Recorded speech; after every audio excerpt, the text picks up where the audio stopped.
Girrisaa kiyya baga jiraattan akkami jirtan? Yeroon keessa jirru hin argaarra yeroo bubbeen bubbisee qilleensi hafarsee dambalii waliin dhayeeti martuu waan qabuuni dhakaa darbata kuun maal darbata kuun boombii darbata kuun fanjii darbata yeroo akkana keessa jirra. Yeroo kana keessatti yeroo tasgabboofneeti suutaan hubannaa fi qaroomaan sochoonu malee bakkuma arginetti dubbachuu akkuma arginetti dhagaa walit darbu walit duulu ebalu alaabaa akkana godhe Jawaar akkana ta'e Dr. Tsaggaayeen akkana ta'e Dr. Ittaanaan akkana ta'e jarana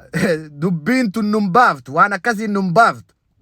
Oromoo wanni nu baasa wanni deemaaru dambali dhufaara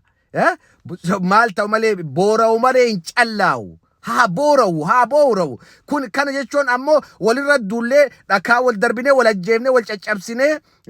والدكيسينه والسلبينه دينا كراد بنو نمبر باجس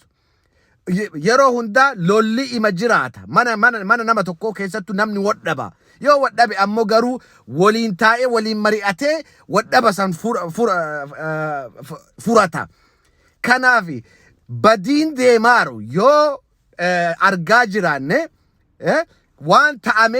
وان جدامي إرا ورا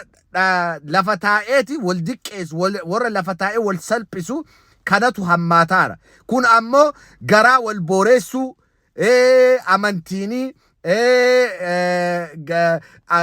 وان الدداتين والكوكودو والفوفويو كانتو نفارا كون أمو مشاميتي أورومو مشاميتي ديني كانوا فيتارو أتي أرسي أتي ولغ أتي بوران أتي جوجي أتي هررجة جدينو فيتانيو ديني أتي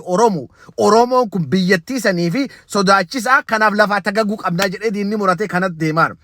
كناف أورومو يرو كان كيست كارومان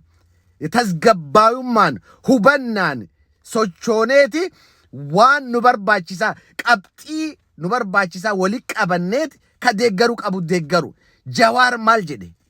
دكتور Tsaggaayeen maal jedhe maaltu bade maaliif kun ta'e jennee kana hunda hubanneet addaan fo'anneet yoo Jawaarin deeggaru fedhe Jawaarin deeggare Olaa yoo deeggaru fedhe Olaa deeggare Woboo yoo deeggaru fedhe Woboo deeggare kun rakkoo miti jalaa luka kan kee harka kan kee jalaa baafachuu wal xinneessuun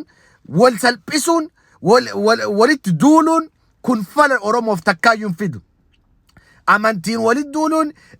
bagaree walit duuluun kun Oromoof takkaalle nufidu kun waan darberraa baranneet ufafotti lufuu qabna yeroon keessa jirru genereeshinii qeerrooti qeerroon ammoo qaroo kanaaf hubadhaa kanaan akkanatti ufafotti akka deemnu